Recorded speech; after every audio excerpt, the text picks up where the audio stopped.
In the early 70s, OPEC didn't like what we were doing in Israel. Same old story. And so they cut off our oil supplies.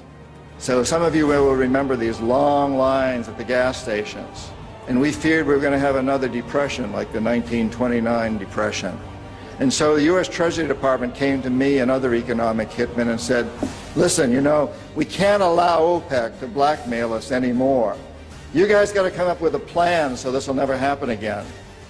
We knew that that plan had to involve Saudi Arabia because it had more oil than anybody else. The deal we finally struck with the House of Saud was a deal whereby they would return almost all the money they made from selling oil to the United States invested in U.S. government securities.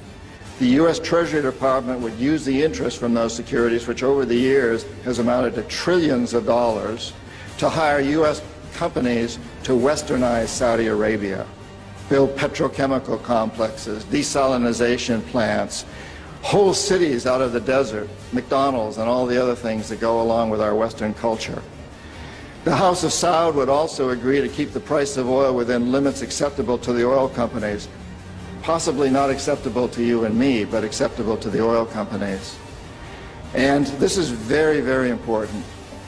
They agree that they would never, ever sell oil for anything other than U.S. dollars. It was an amazing deal, the deal of the century.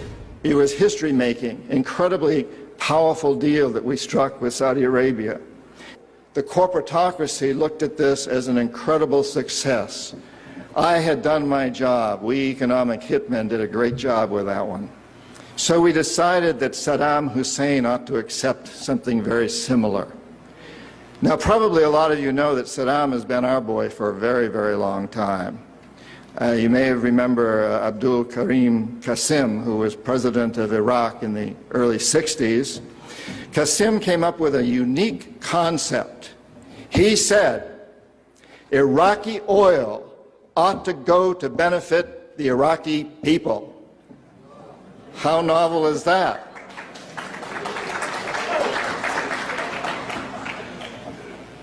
But we didn't like that very much. He began to tax the oil companies, particularly the British and some American companies, and threatened to nationalize our oil companies. And so we decided that Qasim had to go. The CIA sent in an assassination team. It was headed by a man who was still going through high school, an Iraqi citizen who was still going through high school. They riddled Qasim's car with bullets on the streets of Baghdad and missed him. The head of this assassination team was wounded and fled to Syria. His name was Saddam Hussein. He was a CIA agent in those days, an assassin for us. He failed. He was our boy. He was our man.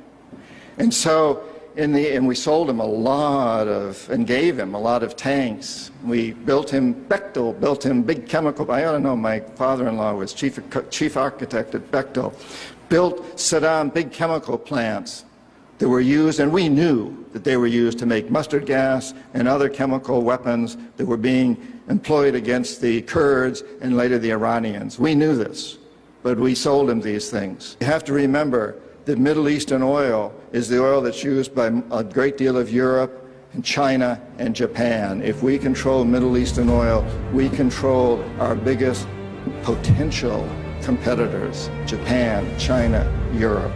So it's very important that we do that.